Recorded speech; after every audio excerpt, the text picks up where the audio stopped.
right, welcome to episode 31 of the Real Estate Huddle, and we are excited today. This is going to be a great conversation because we not only have our DreamSmith team, our kind of some of our usuals here, but we got two new additions today. We actually, Brock Hansen, who is a member of our team and has been for a long time, who's been part-time working real estate and also doing some aerospace engineering on the side as a full-time gig. He is now with us full-time, and we're super pumped to have you here for the first time. So welcome, Brock. Thank you. Thanks for being here. Excited to be here. Yeah, and then we've got Jason Hawks here, who is not a member of our team. He's a business owner in town, but recent client experience. So we actually just helped Jason sell his home and list his place, and so he was kind enough to come in and share some of your time to just tell us about your experience. So thank you so much for being here. Excited to be here. We appreciate you. So that's kind of the topic. Because we have Jason, we want this to be like mostly centered around that experience and get more of your input, because a lot of times people on the Real Estate Huddle on our podcast, they hear like, what is the realtor insight of the market, or what we think about certain areas, certain communities, buy, rent, different things like that. So that's kind of what this show has been about. But we've never done this before, as far as having like an actual real life experience on the show. So we're pumped to have you, and you're like right in the thick of this because your home is currently under contract. It hasn't closed yet, but we're close. So by the time this airs, it will probably be closed at that point, and fingers crossed everything will go smoothly. But we talked, what was it, 2 months ago to get this ball rolling, or was it even less than that? Yeah, it was like first week of May. Okay, cool. So you had reached out and said, hey, I've got a couple options here. I'm looking at doing this on my own, right? Listing your house on your own. Yeah. And that was a valid option for you because you're a do-it-yourselfer kind of guy, right? You like to do a lot of things on your own, and you run a business, so obviously you're extremely capable.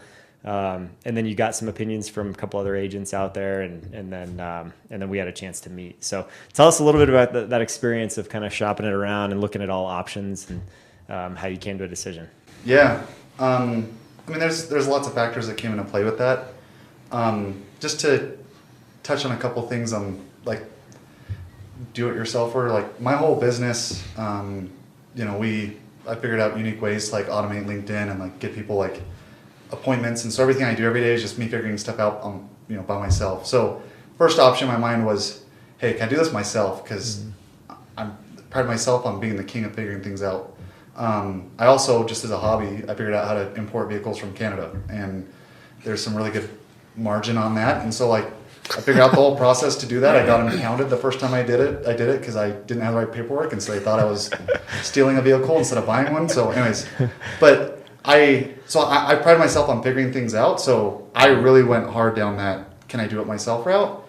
And just there's so many little decisions you have to make, like what color do I paint the walls, what type of tile do I put in, do I fix this or do I not touch this? So every decision, there's probably 100 of them, to be honest, that need to be made.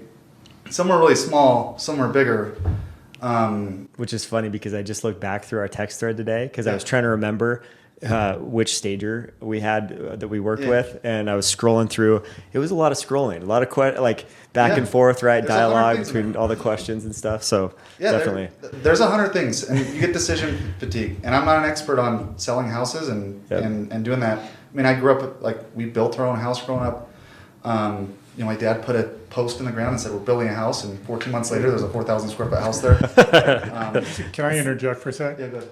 So, did you talk yourself out of it, or did you let us talk yourself, or was it kind of a process to be honest, my approach was I had a realtor that I didn't know, because I didn't want to be like, if I didn't want to go the realtor route, I had them come take a look at the place. They gave me recommendations. I was like, having someone else tell me these things is good, but if I'm going to do it, I'm going to go with someone who's way more experienced. The realtor I met with was very, was newer. So I said, if I'm going to do it, I'm going to go with the most experienced realtor in town that I know of. So that's when I made the choice to go with Landon.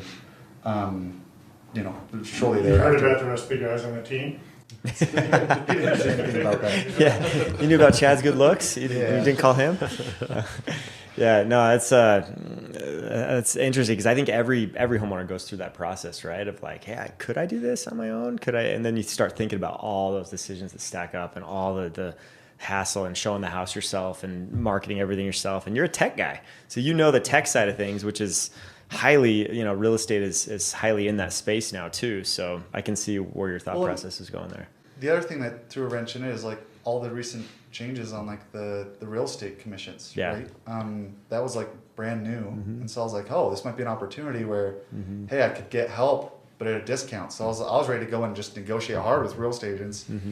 But to be honest, I got better deals from other agents than what I ended up getting here, and I declined those because the experience was better here. Yeah. So I didn't go with the lowest cost option. That's awesome. That's cool. So from a pricing standpoint, what were some of the different prices that your neighbor, right, who's a realtor, was throwing out there, and then you had this other agent you met? Yeah. What were the 3 prices that you got told to sell your house for, and how did it end up? Yeah. So my realtor, my neighbor who's a realtor, she said, don't list it for $1 over $500K. And I actually... That's your neighbor who's invested in the neighborhood, right? Yeah. She should be your biggest support system. I actually got an appraisal on the house a year ago, year and a half ago, and it came in at $460. Wow. And so... That's amazing. I had that $460 appraisal, and the market was, I think it was maybe a little hotter back then. Maybe I'm wrong. A year ago? A year and a half ago. Oh, a year and a half ago. Yeah, maybe a little hotter. I think it's before interest rates went up a little bit. Yeah. So it came in, but I think that appraisal just came way under. So, anyways, so she said don't list it for $1 above 500. She's done a whole bunch of renovations. She's like, oh, I've done more work on my house than yours, and mine's not even worth I'm close. Yeah, actually, I've got an extra 600 square feet. Since you sold? Say it again. What has she said to you since it went on the market? Does she know it's... She won't talk to me. She goes over to the neighbors that are next to me. They have like these Toyota Tacomas. Her and the 2 neighbors, and they both like customize them the same way. And so she walks across the front of my house like who knows how many times per day because they're like looking at each other's Tacomas. That's funny. Anyways, but they she hasn't said a whole lot. I think I might have had one interaction, and she just like. I would have never expected that in my wildest dreams that you get an offer at what I did. So she said, don't list it over 500. The other agent that I had look at it, they said we might be able to get this up to 550. The tile guy that actually came and did the work, he wanted to put an offer in on it, but he wanted to not have any work done, right? So there's, he wanted to be below 520. And then the realtor said if I do all the work, I get up to 550. Which is also another thing that happens sometimes, right? As you're prepping the home or as you're getting stuff ready, you get an off-market offer, right? That comes in for, in this case, your tile guy. It's like, I want to buy your house. I've got to sell my house first before you can do it. And I'm like, dude, that sounds way sketchy. I'm not waiting for you to sell my house or sell your house so I can sell mine, right? Sometimes they come with complicated situations, but also, the biggest thing is, if anyone wants to buy a home off market, they don't want to give you extra money. They want the discount. They want the deal, by getting it off market without a realtor. The convenience discount. Yeah. The location with because he kept sending me, he's like, hey, well, this house sold for this. Well, that house doesn't back up to open space. You know? That house doesn't have as many square feet. That house, whatever. Like there's, so it was just a really awkward negotiating process. Yep. And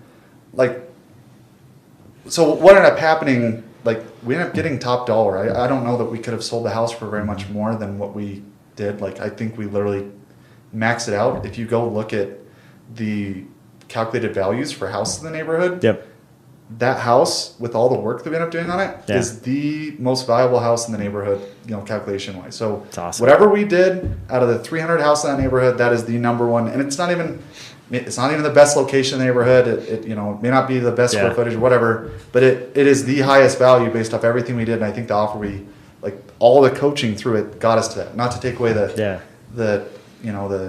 culmination happy ending at the end of the episode, but that's the meat of really what ended up happening. But the other thing that happened when that realtor looked at it, the first thing they said is, hey, you need to get new countertops.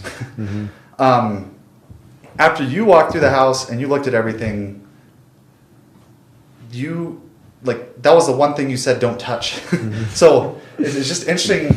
Never heard him say that. Getting experienced This is a realtor first here. versus someone that's not as experienced, or just people that really don't have the volume, and they might be watching the market, seeing houses sell, Right. but like, are they actually in the deals?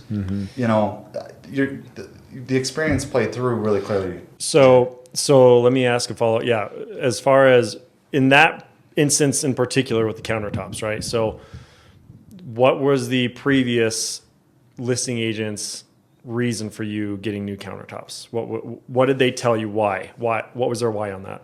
I mean, kitchen, makes you the most money, right? So if you're going to invest dollars into fixing something up, kitchen's the first place you look. So I think in their mind, that's what they were taught. Sure. And so they're like, hey, these countertops are old and outdated. I'm going to do that. But it was just off the principle that that's what they were taught one time. First thing I look at is countertops. Now, do you remember what Landon told you for his reasoning of the countertops was?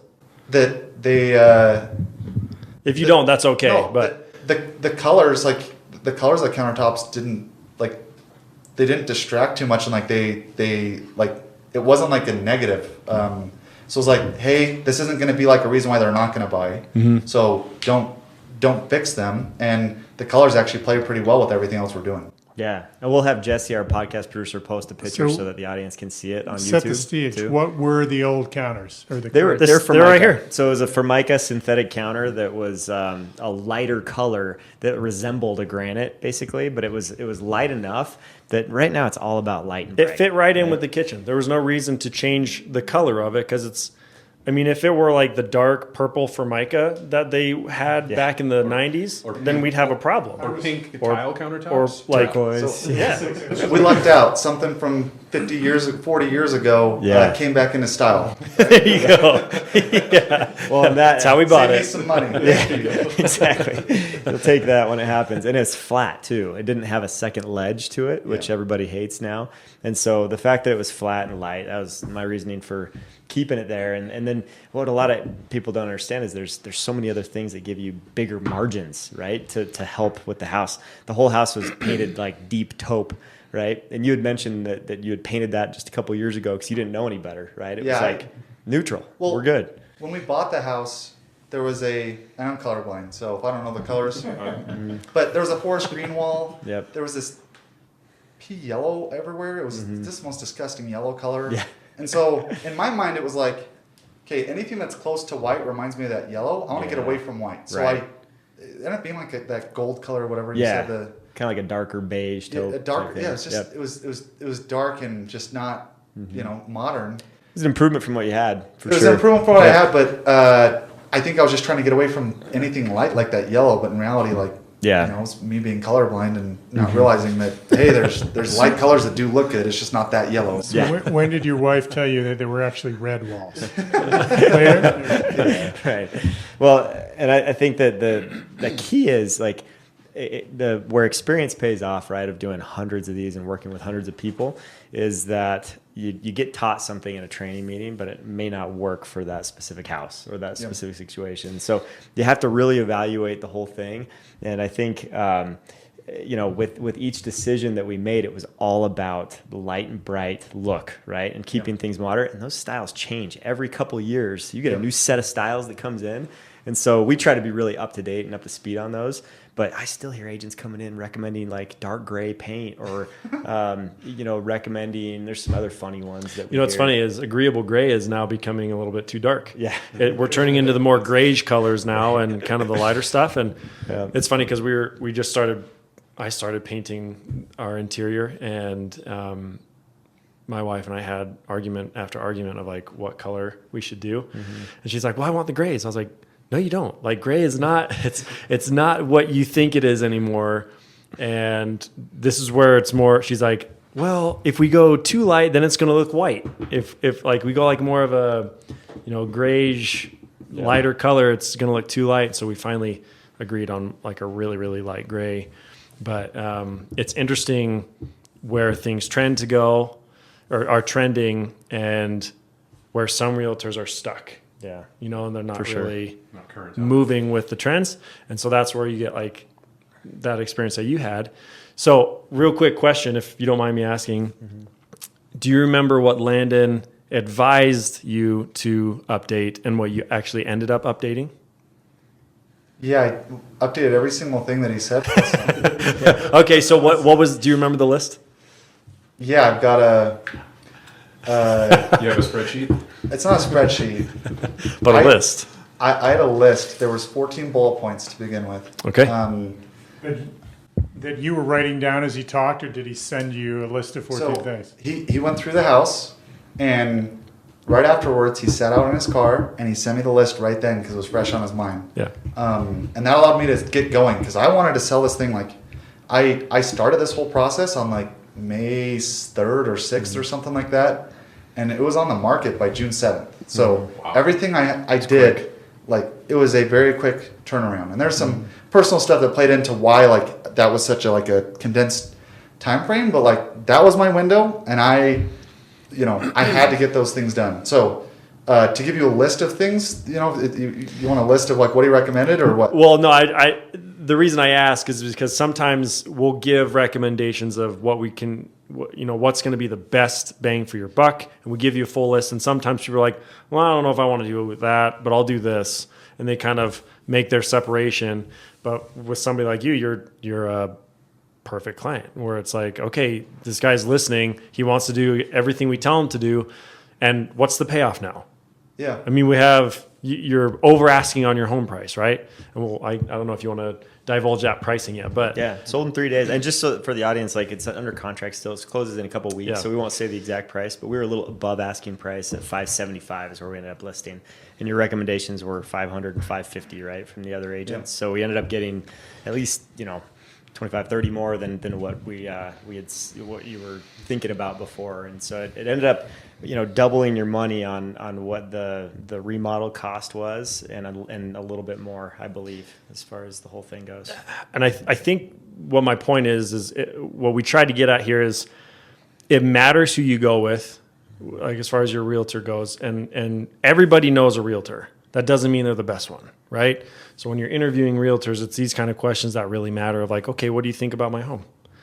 Like, what would you update? What would you do? Like coaching. Yeah, the coaching is huge. And because people like yourself that you even pride yourself on being Mr. Do-It-Yourself, right? Dude. And all that kind of stuff. And you probably had that list and you're like, oh crap, I didn't even think about that. Mm-hmm. Yeah. Or maybe you did, but you just didn't know what color to use or what, tile to use or whatever it was. So it's just super, super important to interview and get those questions answered.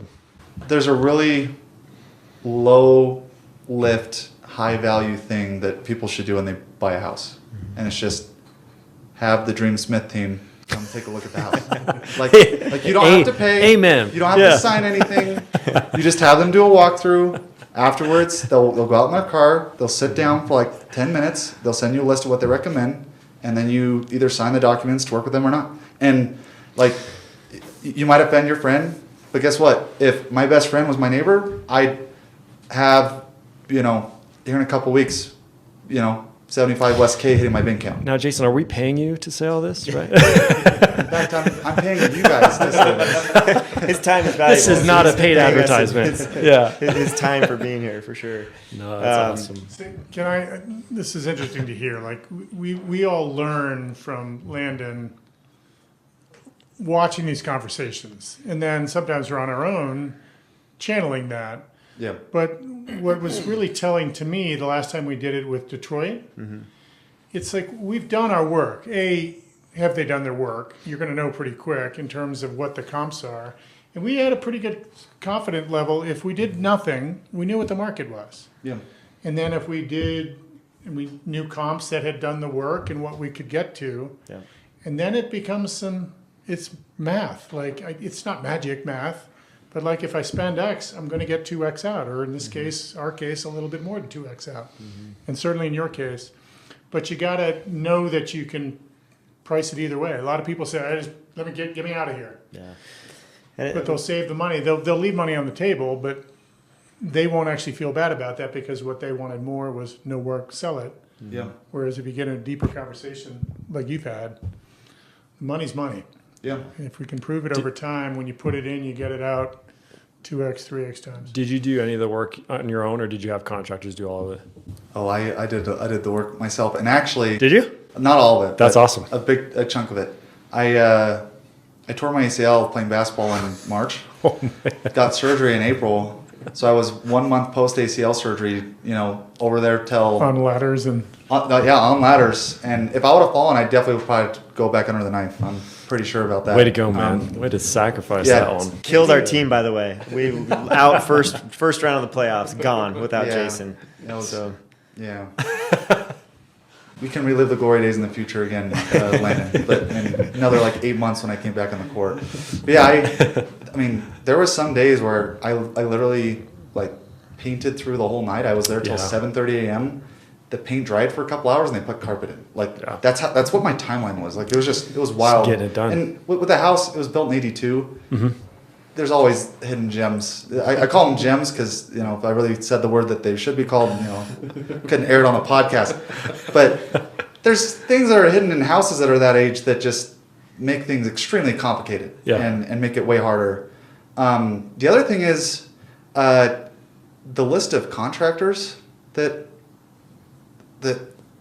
land the team brought forward was incredible. I got the house painted, so I got the popcorn ceiling removed back in 2020, right when I bought it. Nice. Yeah. Smart move. And I just went on, Angie's list and looked up for someone that would do that service. I don't even know what you call that. I got a drywall guy or whatever. Mm-hmm. And the guy that showed up was a drug addict that had to have his girlfriend drive him in a van, and she stayed out in the van all day, and he would come in and work. And Did he do good work? It took him 3-4 weeks to do something. I think a normal person, most people, would have taken a couple days. So and when you're a do-it-yourselfer, that's killing you inside. well, it's killing me. I mean, it also killed me to watch him go into my house with the hose and spray the ceiling with the hose and do it. I was like, anyway. yeah. So it was a whole process to watch. But anyways, had I just had access to the right contractor, Sure. I wouldn't have had to go through that. I was just hiring someone blindly. So also getting access to those relationships is key. And we were down to the wire. We were not going to make the deadline. I was like, hey, Landon, do we have anyone else we can do this? He's like, you know what? I'll call this guy. And he had 4 people show up. That was on a Saturday. On Monday, he had 4 people show up and work Monday and Tuesday just to get some more odds and end things, finished.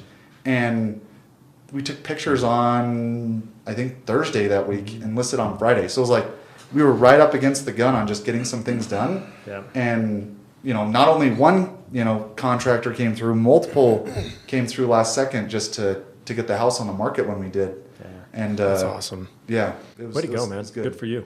That's great. That's impressive. Well, and I'm glad it all went pretty smoothly. And you got some contractors that are just so detailed and perfectionist, but they take a while. And then you've got others that will just go and knock stuff out, right? But you may have to go back and check and say, hey, what about this spot? What about this spot? Were you on drugs when you were doing it? Both. But our guys they're quality. They do a great job. And when somebody's not moving quick enough, then we'll try to layer on top of that and get somebody else in there and, smooth that over in the background. And I think it ended up turning out great. The floors looked awesome with that blonde finish that we put on. Pictures them. look great. It was This phenomenal. flooring contractor he had, we got a great stager in there, and I even asked the stager about what type of doorknobs should I put on the doors? There's the knowledge from the team, including all the contractors. Just everyone that I touched or talked to was an expert. We're gonna send this to Stacey Davis, by the way. Shout out to her. She's an awesome stager, and she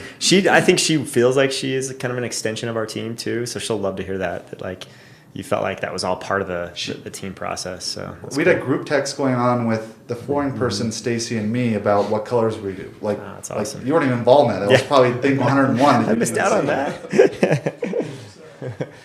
That's great. Well, we're super excited for you.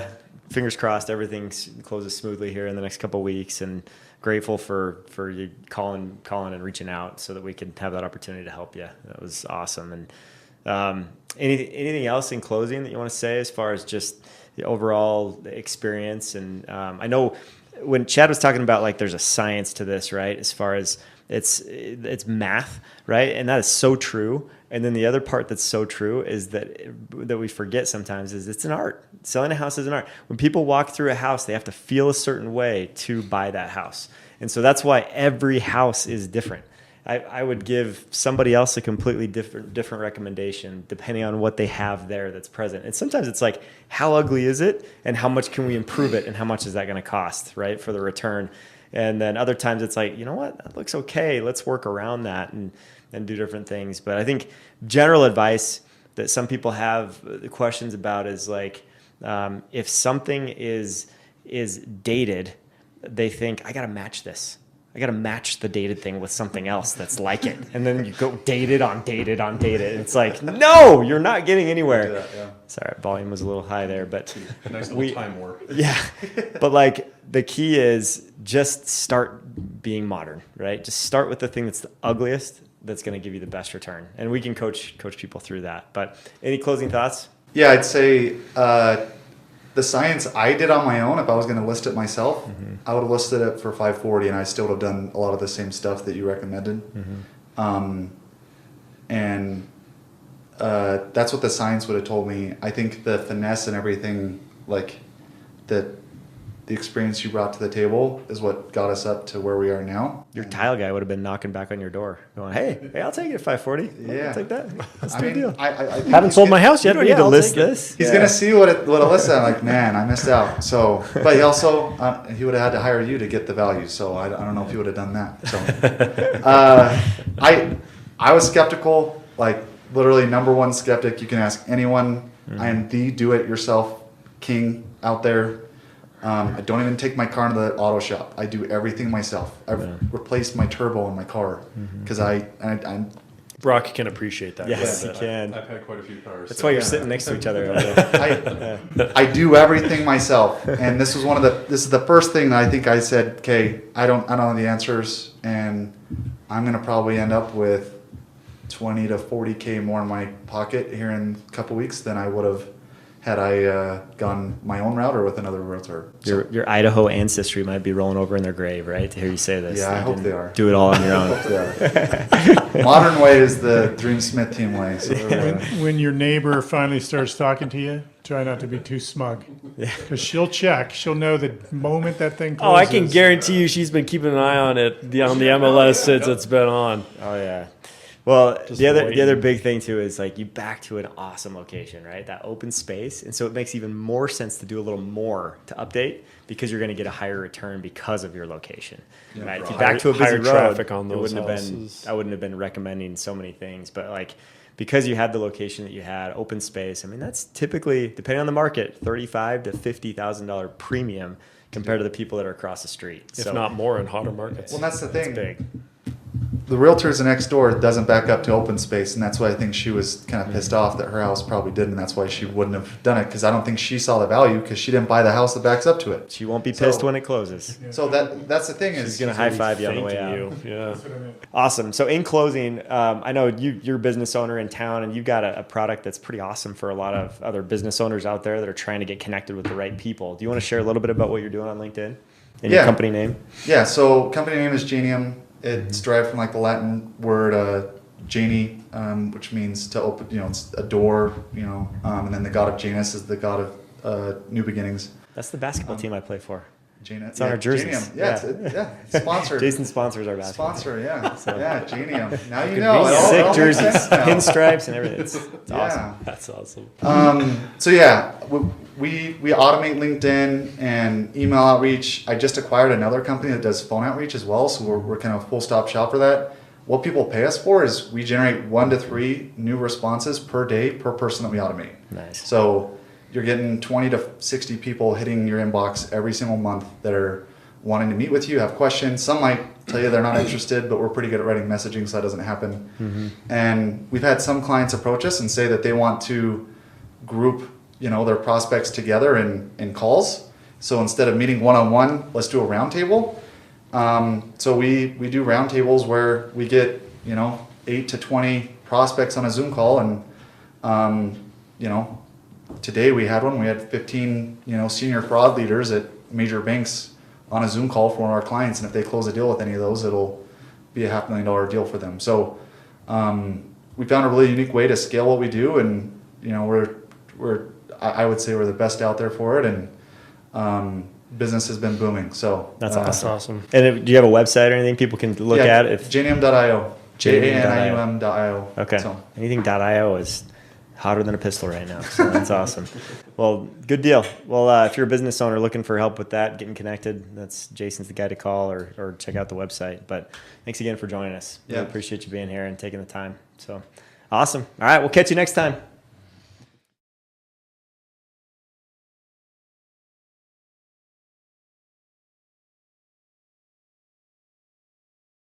So if you have enjoyed what you're listening to and you'd like to hear more, make sure to press that subscribe button so that you can not miss out on any more episodes that are coming up. And also check out all of our contact information is below. You can see us at the DreamSmithTeam.com to look up more information about our team and our history and all of the members of our team, and see contact information that you can reach us if you have any real estate needs.